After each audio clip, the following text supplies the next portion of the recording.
Well, thanks very much, folks, and it's great to be back at Belmont Sobeys. I want to thank Jerry and his team for welcoming me here. I was here back in the spring, I think in March, just at the beginning of the pandemic. This was the first grocery store I know of in Alberta that started a golden hour for seniors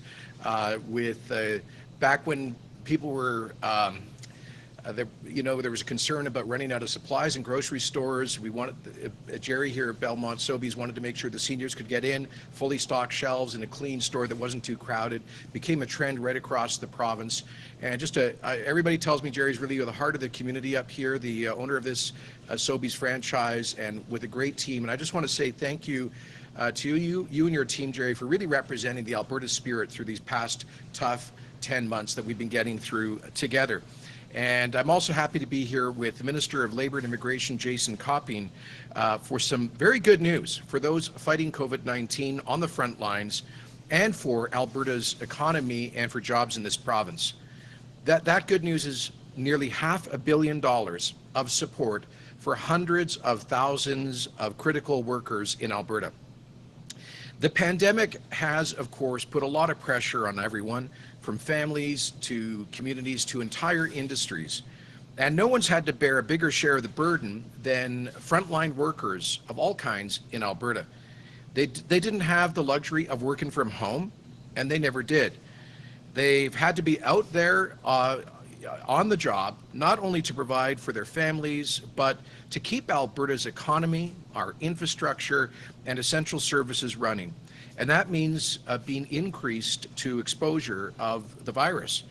Hundreds of thousands of Albertans in sectors like, of course, healthcare and social services, education, retail and transportation, warehousing and storage, and grocery stores and pharmacies, well, they all face the threat of exposure to the virus every day that they show up at work, all to make sure that Albertans have access to meet their everyday basic needs.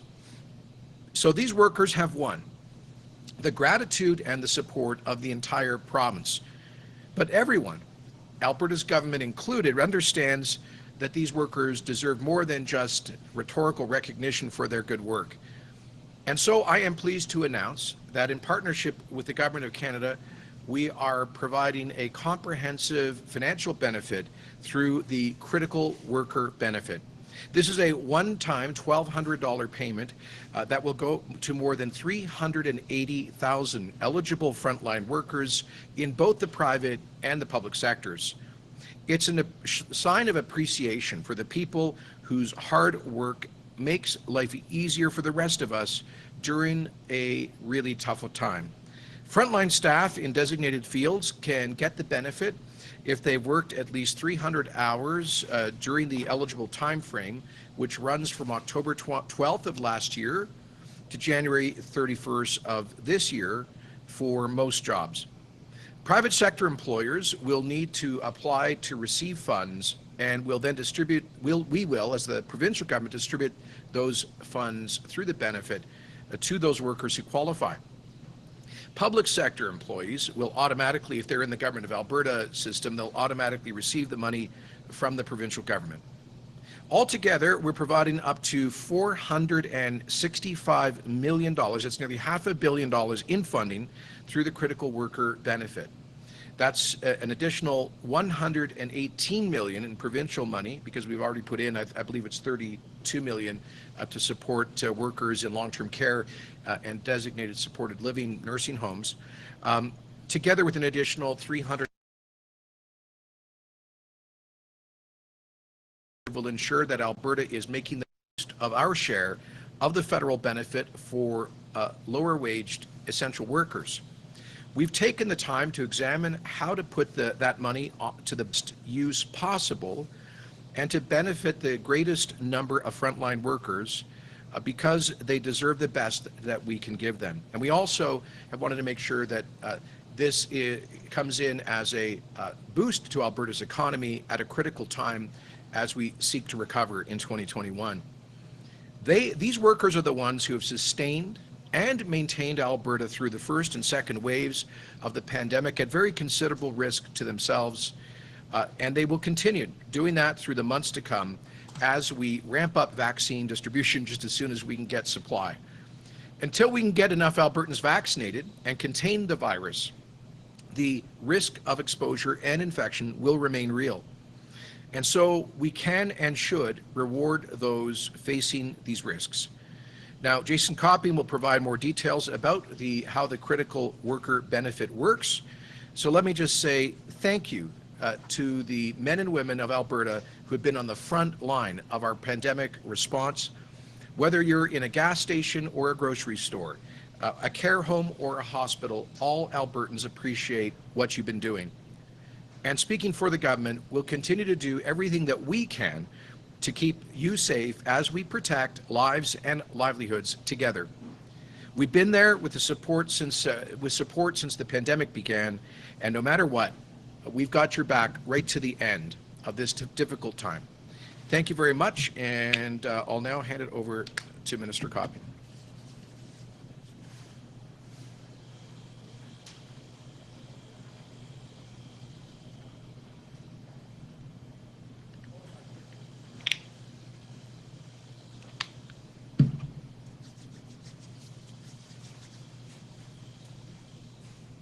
Thank you, Premier, and thank you so much to Jerry for hosting us in your store today, and thank you all for coming today.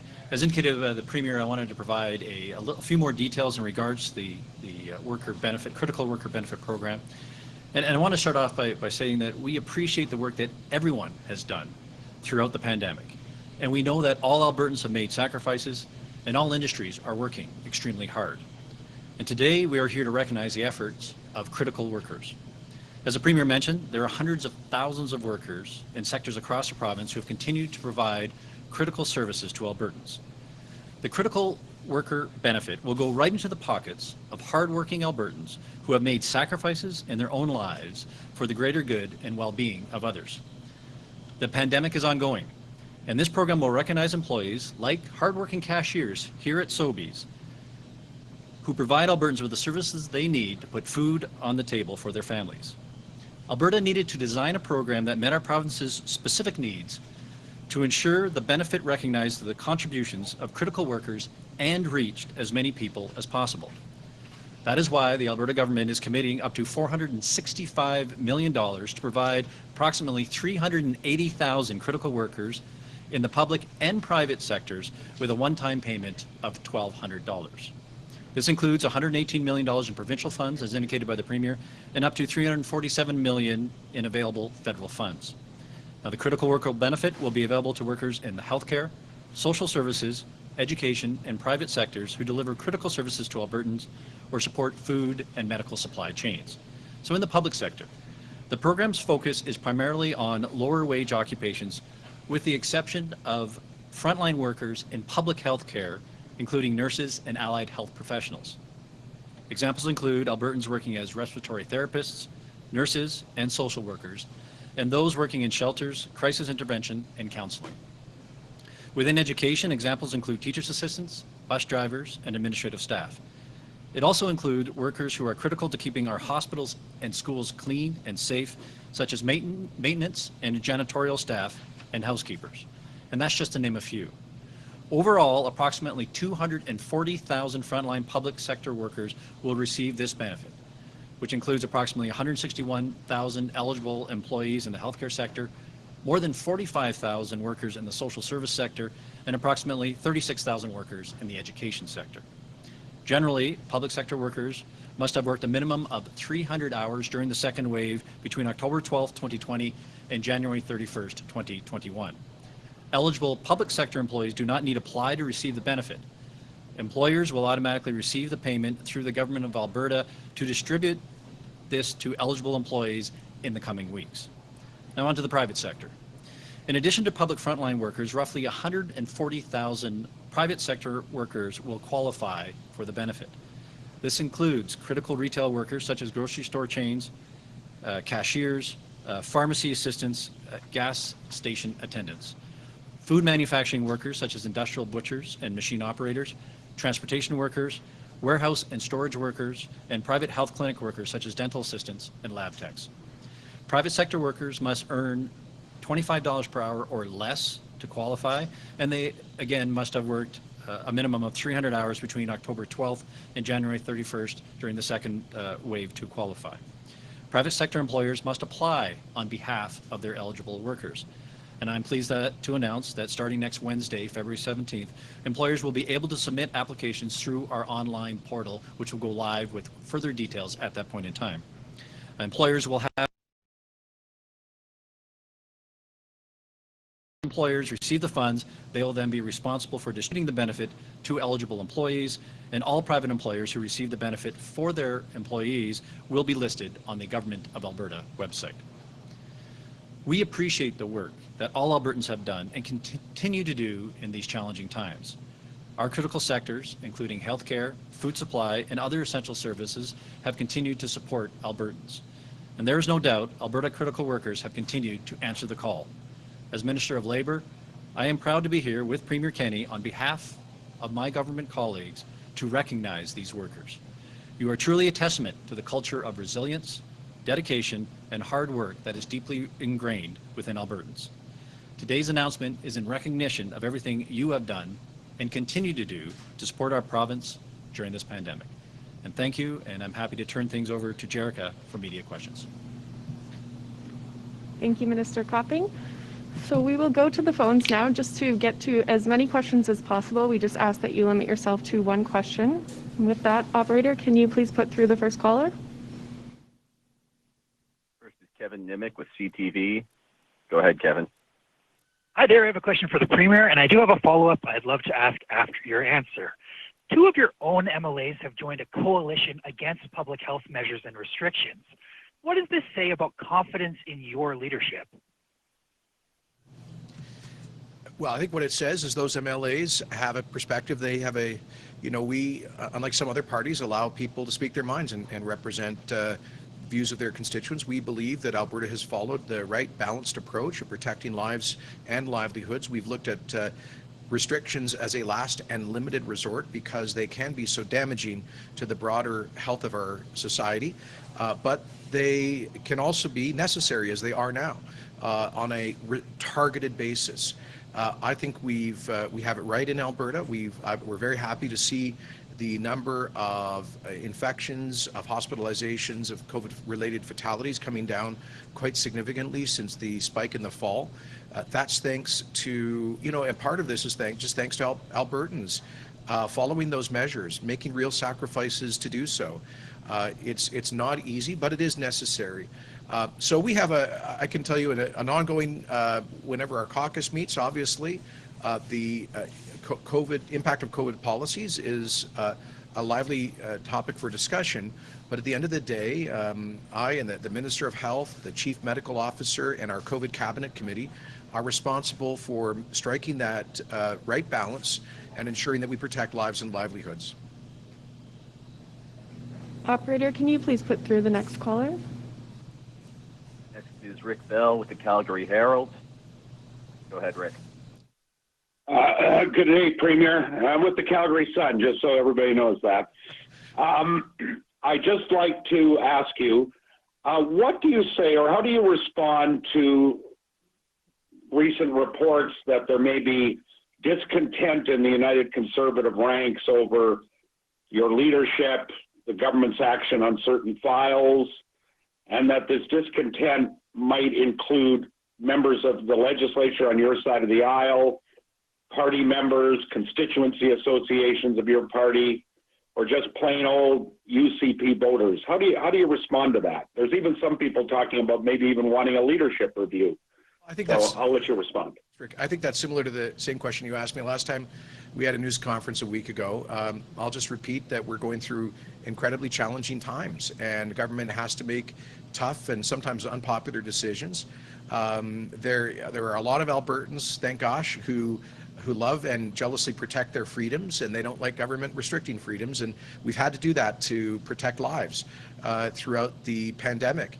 So I understand that frustration, and there's a broader frustration about our economy given the impact of the global economic collapse, the largest in nearly a century, and the largest ever collapse in energy prices. You put all three of those things together, those black swan events, the pandemic, the global recession, the energy price collapse, and it's a tough time.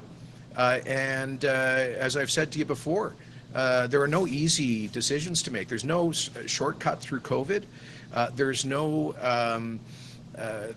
way to avoid making tough but responsible decisions. We'll continue to do that.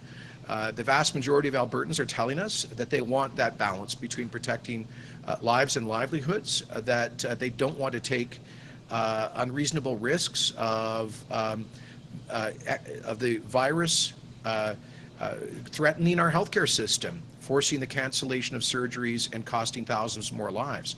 So we're going to keep our eye on the ball and continue to move forward just as we are this week with recognizing that, for example, on Monday with the phase 1 of the path forward, I think a very important step. We saw last Friday that Alberta had some of the best job growth in the country. We saw 20,000 jobs created here when 200,000 were lost nationally, partly because we have taken a less restrictive approach to public health measures than other provinces. On Monday, you saw our government recognize that we listen to Albertans and are willing to course correct when they are telling us to do so, as we did with respect to the 1976 coal policy. Yesterday, an historic decision with regard to our partnerships with First Nations and responsible resource development, a critical goal that our government was elected on. With respect to the Moose Lake plan. Today, nearly $500 million of direct financial support for frontline critical workers here in Alberta that will also help to boost our economy. Tomorrow, a major historic announcement about environmental protection in Alberta. Friday, a major announcement about job creation in the oil field for unemployed service sector workers in the oil patch. So, you know, and a big lineup of major news next week, many things that we've been working on for months or even more than a year. So that's my focus is on getting the job done, protecting lives and livelihoods in the pandemic, working towards our economic recovery as we move beyond it, having the best vaccination program in the country. So my focus is getting the job done for Albertans, not being distracted by political chatter. Operator, can you please put through the next caller? Next is Dean Bennett with the Canadian Press. Go ahead, Dean. Thanks. Hi, Premier. I just want to clarify something with you. As you stand there today offering $1,200 and saying the public sector workers, we've got your back, at the same time, isn't your government pursuing with these unions cuts to their salaries, 3% or more? So how do you square that where you're standing there today giving the money, but your government plans to claw back that and a whole lot more, starting with the budget 2 weeks from now? So, Dean, first of all, to be clear, this benefit applies to both private and public sector essential workers. So it's not limited to the, in fact, that's why we're doing it here at this grocery store, to underscore the private sector frontline workers who will benefit from the critical worker benefit. Secondly, this is a one-time payment, a bonus of sorts to recognize a one-time unique circumstance, which has been the pandemic. But as you know, Alberta is facing a fiscal crisis. We already were facing a huge fiscal challenge before the pandemic with the largest per capita deficit in the country. As you know, our debt had gone up from about $20 to $100 billion in the past 5 years. And then the bottom fell out of our economy and energy prices to which created the largest, by far the largest deficits in our history, $20 billion plus deficit. So, Dean, money does not grow on trees. We have to, while protecting lives and livelihoods, we also have to protect the health of the province's finances to make things like our first-class health care sustainable. And so we have to moderate our spending, and we've been very clear about this. It's what we clear from the beginning, that we need to get our spending down to around the average of other Canadian provinces, which we think is totally reasonable. It's no secret that the public sector in Alberta has been more highly compensated than comparable workers in the private sector in recent years. Many of those private sector families have seen their incomes go down massively. Many, unlike those in the public sector, have faced massive unemployment. And it's also known that we have about 20% more generous compensation than other provinces. So we're going to be asking the broader public sector in Alberta to work with us constructively on making the cost of service delivery sustainable for the future. And I think the vast majority of Albertans understand that's necessary. So that's about the long-term fiscal future. This is about this one-time unique series of events around COVID. Operator, can you please put through the next caller? Next is Kelly Kreiderman with the Globe and Mail. Go ahead, Kelly. Hi there. Hi there. Thank you for taking my question. I'm looking back to January when Premier Doug Ford had a caucus member who said that lockdowns are worse than the virus. He kicked out that caucus member. Do you think that, and he said that it was an insult to the healthcare workers who were working on the front lines to have that person in his caucus. Do you think that your decision to leave two MLAs in caucus when they're saying something similar will send that type of message to healthcare workers? I think what it does is, whoops, we just have an audio moment, 1 second. Are we good? Sorry. I think what it does is to say that we have a wider latitude for MLAs to speak their views in this province and in the party I lead than perhaps is the case in other parties and other parts of the country. But the policy of the government is absolutely clear. It is to protect lives and livelihoods. It is to use public health restrictions as a last and limited resort to keep COVID-19 under control so that it does not end up jeopardizing the healthcare system. I would, as you know, Kelly, I always challenge those who oppose any restrictions to tell us what the alternative is. What is their risk tolerance in terms of lives lost, in terms of the overwhelming of the healthcare system, in terms of surgeries canceled and even more negative health effects. Quite frankly, I don't hear a lot of that from people who oppose any or all restrictions. And my challenge to them is to say, is to understand that, look, those of us who are in decision-making roles of the government of Alberta are responsible for the healthcare system. We are responsible to ensure that our hospitals do not get overwhelmed. We have to minimize surgeries that get canceled and other healthcare that can be jeopardized because of COVID. And of course, we have to take reasonable measures to prevent the loss of life from COVID. And we've done that without hard lockdowns in this province. I think there is a misconception which is that supposedly Alberta has been in a lockdown. That is simply untrue.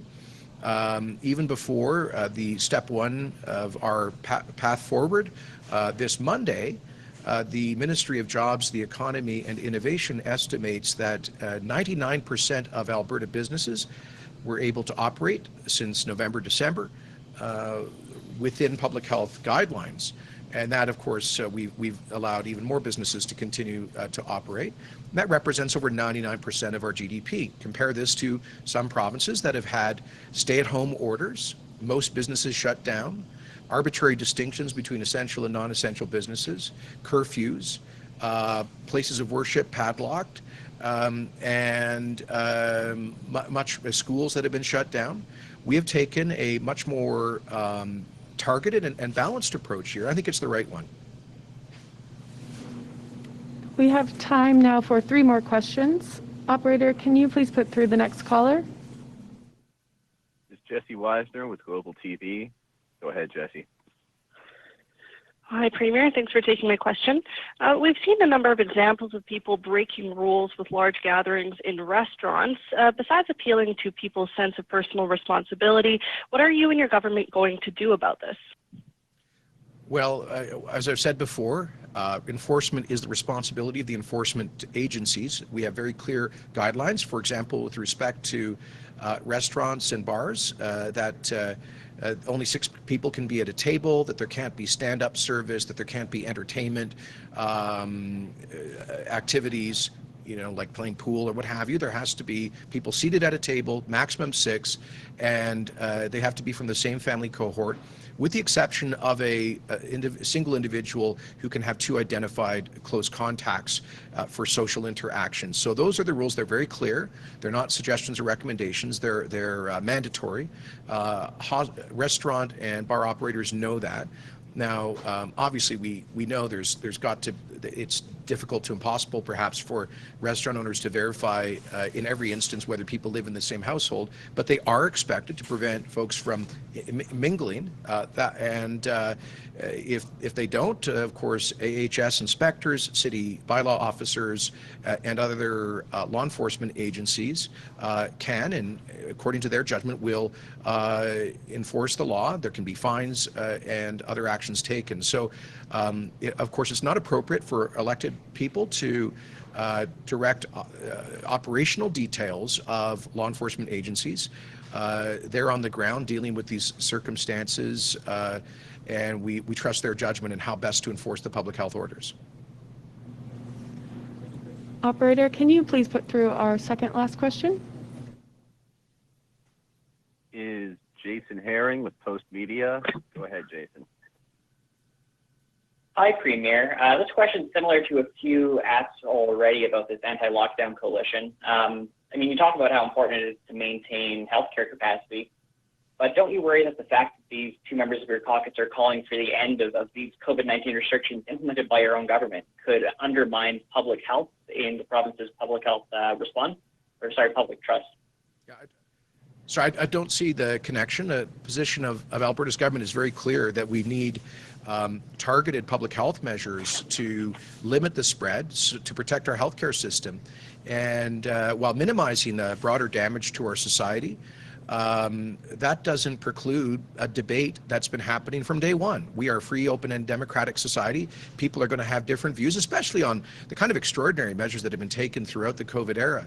It should not be, I think, surprising that citizens and their elected representatives would have a range of views and would express those. I would plead with those who, I think there are, I would categorize those who oppose any restrictions in two categories. I think in one category, there are the outright conspiracy theorists. I spoke about them on Facebook Live last week. These are people who imagine that COVID is a hoax or massively exaggerated, and on the extreme end, they believe this is all some kind of a globalist plot or something. I would just, I'd ask those folks to come back to planet reality. And then there's the other folks who I understand have a real reluctance to restrict people's liberties and social and economic activity. As I've said before, that's a pretty healthy impulse to have in a society. But my challenge to them is to tell us what's the alternative. What's the alternative to the kind of targeted measures we have in Alberta? Is the alternative going back to where we were in November and December, where we went from 100 to nearly 1,000 COVID patients in hospital in just a few weeks? Is the alternative doubling cases every other week? Had we not taken those measures, and we had gone from 1,000 to 2,000 people in hospital and 2,000 to 4,000 people in hospital, we would have been setting up tent hospitals. We would be taking body bags out of tent hospitals in the middle of February when it's 40 below in Alberta. Doctors would be denying care to people because they would be overwhelmed.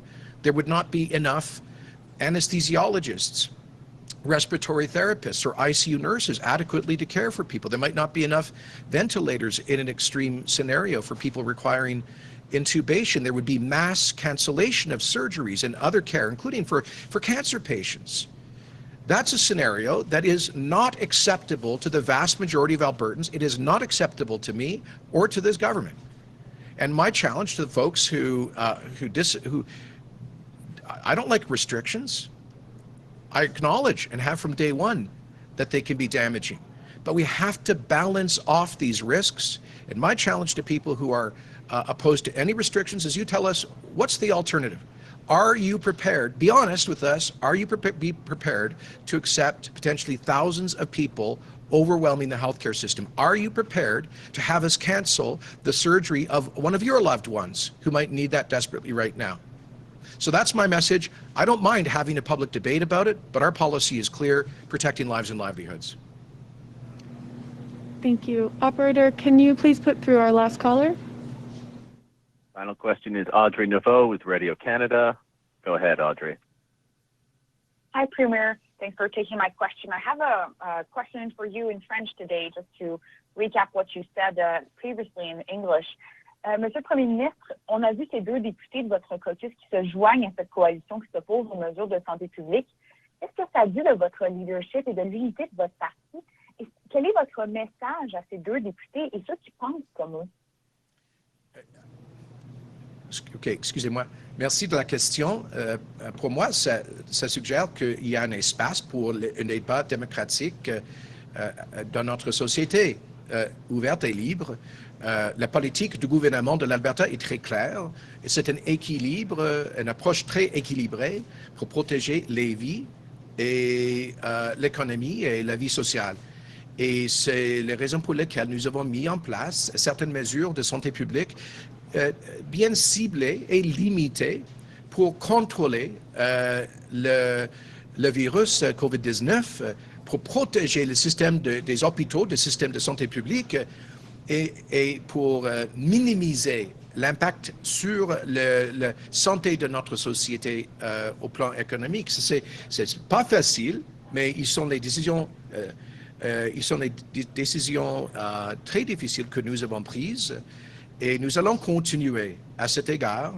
En même temps, évidemment, dans une société démocratique, il y aura un débat avec les perspectives différentes, y compris parmi les élus. Je crois que ça, c'est tout à fait normal dans une démocratie. Mais je lance un défi vers ceux et celles qui ne sont pas d'accord avec certaines restrictions de santé publique. C'est quoi l'alternative? Est-ce que vous appuyez une alternative où nous avons les milliers des patients de COVID-19 dans les hôpitaux avec l'annulation des milliers des procédures chirurgicales avec un échec potentiel dans le système des hôpitaux?